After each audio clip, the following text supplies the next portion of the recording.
Nah, tadi Bung Kristefa kemudian menyinggung tentang kaderisasi formal gitu, Mapaba, PKD, PKL sampai PKN. Jadi, apakah kaderisasi formal PMI sudah tidak relevan lagi, Bung, gitu, untuk menjadi arena penguatan kapasitas intelektual kader PMI? Gitu. Apa perlu ruang-ruang kaderisasi yang lain begitu? Oh ya, oke. Ya saya ikut merumuskan materi-materi kaderisasi PMI, termasuk di level Kopri dan di level PMI. Cuma di perkembangan paling terakhir pasca Muspim ya, di Biolali saya melihat saya memang tidak menyentuh struktur pengetahuan di Maba, PKD dan PKL. Saya melihat di materi Mapaba dan PKD ini hari ini bermasalah ya. Contoh di materi Ansos 1 dan 2, di materi Aswaja 1, 2, kemudian materi antropologi. Ada materi-materi yang kisi-kisinya tidak jelas. Ada materi yang tumpang tindih gitu. Dan ini nampaknya menjadi problem. PMI sebenarnya mengalami problem ini ya, problem struktur pengetahuan. Saya coba komparasi ya dengan beberapa struktur pengetahuan yang dibangun di HMI dan di kami gitu. Di HMI di materi di LK2 itu ada materi dialektika ideologi. Kemudian kalau di daurah marhalah di level 1 itu doktrin teologis, level 2 itu analisis, level 3 baru makro negara. PMI sebenarnya pada aspek penyusunan struktur pengetahuan di Mapaba PKD ini bermasalah karena tidak memiliki stressing kerangka analisis. Keduanya seharusnya Maba itu berisi doktrinasi, tapi Ansos kok sudah dimasukkan di Mapaba. Menurut saya anak-anak selevel Mapaba dia belum memiliki beban gerakan praksis, dia harus ideologis dulu di PMI. Maka materi doktrinasi, materi nilai, citra diri PMI atau kader ulul albab, aswaja, sejarah Indonesia itu materi-materi yang wajib. Nah, apakah tadi pertanyaannya, apakah kaderisasi formal menjembatani kader secara utuh? Tidak juga. Anak-anak yang sudah selesai sampai PKL tidak mesti dia memiliki struktur pengetahuan yang kuat. Maka ini harus ditopang oleh kaderisasi non formal yang berbasis fakultatif yang memperkuat materi-materi kaderisasi formal.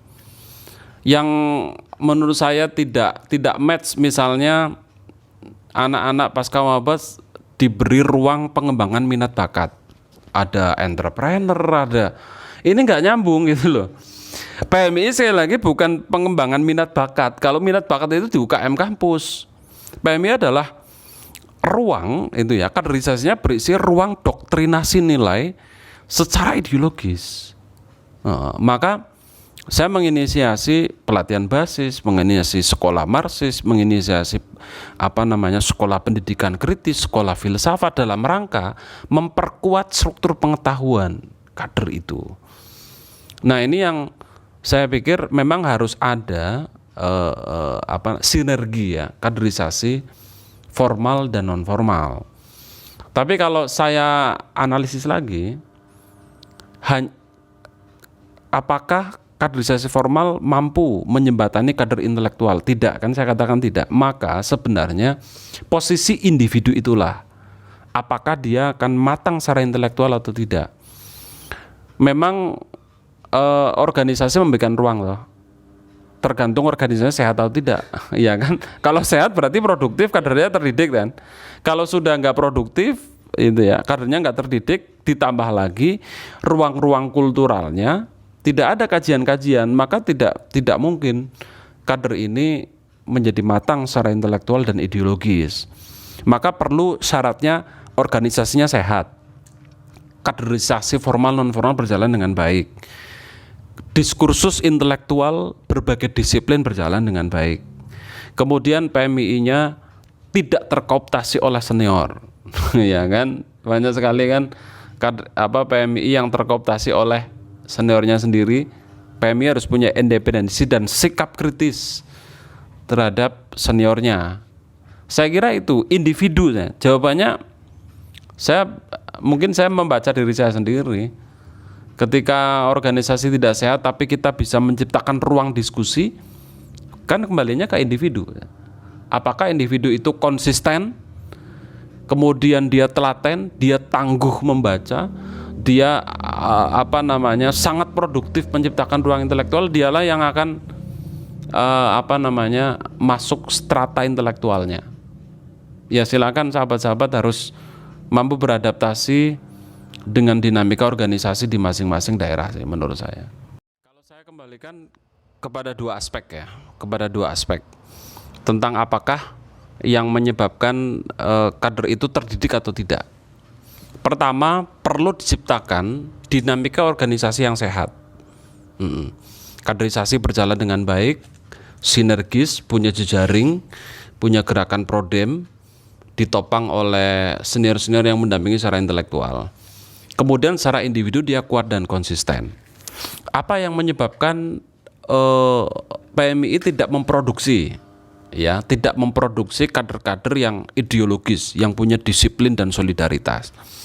Kalau saya melihat, kalau persoalan yang sangat makro adalah memang perkembangan zaman, di mana orang mengakses pengetahuan begitu mudah sehingga dia tidak melacak sumber pengetahuan yang sahih. Pertama itu, kalau secara makro. Kemudian persoalan dinamika kampus, antropologi kampus ya, di mana Anda sahabat-sahabat sekalian dipaksa untuk lulus dengan cepat, gitu ya, sehingga itu mencengkeram kebebasan ekspresi berpikir, di mana Anda sahabat-sahabat harus menyelesaikan studi dengan cepat tanpa melihat kapasitas struktur pengetahuan yang dimiliki. Apalagi Anda yang berada di zona-zona akademik seperti di Jogja, Malang, Ciputat, Bandung gitu ya, Surabaya. Anda harus memiliki kesadaran itu. Silakan selesaikan kebutuhan akademik Anda, tapi dia tidak lupa diri apa sebenarnya bangunan struktur pengetahuan yang harus dibangun dalam dirinya selama berorganisasi. Itu faktor kedua tuh. Kemudian faktor ketiga ya. Faktor ketiga adalah persoalan jejaring intelektual. Secara institusi ataupun secara individu, hendaknya dia selalu membuat kegiatan yang berjejaring dengan intelektual, baik institusi ataupun individu intelektual ya, senior atau lembaga misalnya. Kemudian secara individu dia memiliki kesadaran untuk mengkoleksi ya basis literatur yang kuat. Kalau itu tidak dilakukan, yos membusuk kader-kadernya, itu kan. Apalagi Mapapa PKD tidak berimplikasi ideologis terhadap kader, apalagi pengetahuan-pengetahuan yang berada di kampus ini memberangus kebebasan ekspresi intelektual dan ekspresi berpikir. Faktor yang lain saya melihat yang menyebabkan kader tidak ideologis itu ya ini persoalan diri ya. Orang hendaknya punya mentalitas, punya solidaritas, punya militansi, punya integritas, punya kepekaan, punya dedikasi yang sangat kuat untuk membentuk kualitas diri sebagai aktivis atau sebagai kader yang ideologis. Ukurannya adalah penguasaan struktur pengetahuan, itu syarat pertama. Kader ideologis adalah apa yang ada di kepalanya, karena orang bertindak sesuai dengan apa yang di kepalanya. Isi kepalanya apa gitu kan. Kalau isi kepalanya pengetahuan kampus saja positivistik, dia pasti tidak ideologis.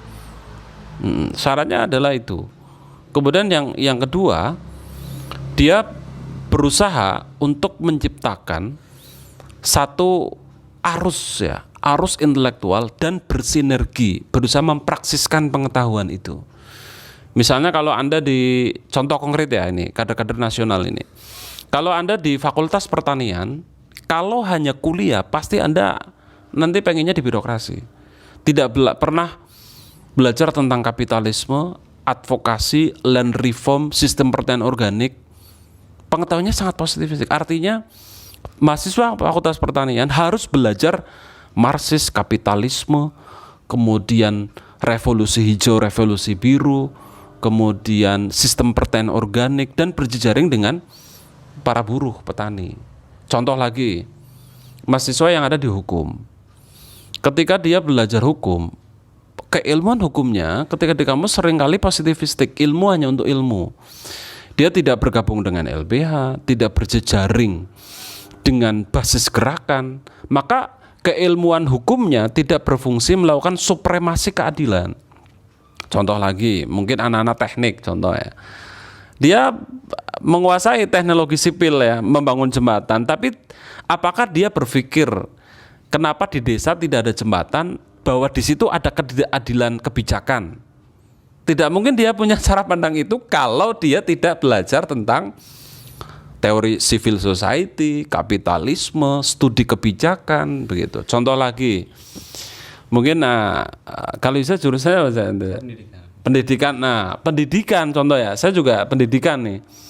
Kalau dia hanya belajar statistik, media pendidikan, itu keilmuan positivistik. Dia harus mengenal Freire, Ivan Illich, ya, kapitalisme pendidikan, filsafat pendidikan. Maka pengetahuan itu harus berdimensi kritis dan emansipatoris, tidak berdimensi positivistik dan hermeneutik saja. Pengetahuan sebagai pengetahuan atau pengetahuan sebagai alat untuk melihat atau mendefinisikan persoalan sosial. Tapi pengetahuan itu hendaknya mampu menciptakan kesadaran sosial. Maka semua ini jawabannya jadi agak panjang ini ya, tentang ilmu ini, tentang filsafat ilmu. Siapapun yang mengkaji pengetahuan tapi masih pada kategori positivisme dan hermeneutik, pasti dia jauh dari realitas kecerdasan.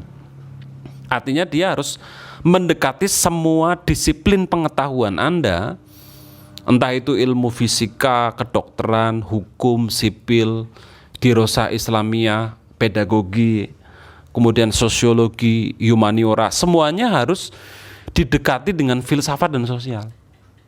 Kayak gitu. Tanpa itu pengetahuan tidak berdimensi kritis dan emansipatoris. Maka perlu ada kajian filsafat dan sosial yang kuat dari semua disiplin ilmu. Contoh kasus saya kan ini ya, berinteraksi dengan anak-anak pertanian di UPN dan di UNS. Maka saya rekomendasikan teman-teman untuk melakukan studi Marxisme, studi kapitalisme, studi land reform, studi revolusi hijau, studi globalisasi, agar ilmu itu harus eklektik gitu ya. Ilmu itu harus eklektik, kritis dan emansipatoris. Kalau tidak seperti itu, nah, keilmuan itu tidak akan terbentuk hanya bersandar kepada maba PKD PKL. Gitulah yang saya maksud. Di sana tidak ada kajian yang mendalam tentang studi filsafat, studi Marxis, studi apalagi kapitalisme, tidak ada. Ini loh yang hendaknya Isa sendiri kemudian menjadi paham kan, bahwa orang ketika di organisasi perlulah diperbanyak diskursus pengetahuan di luar tradisi akademik kampus yang justru seringkali mengasingkan cara berpikir dan memberangus kebebasan ekspresi intelektual dan ekspresi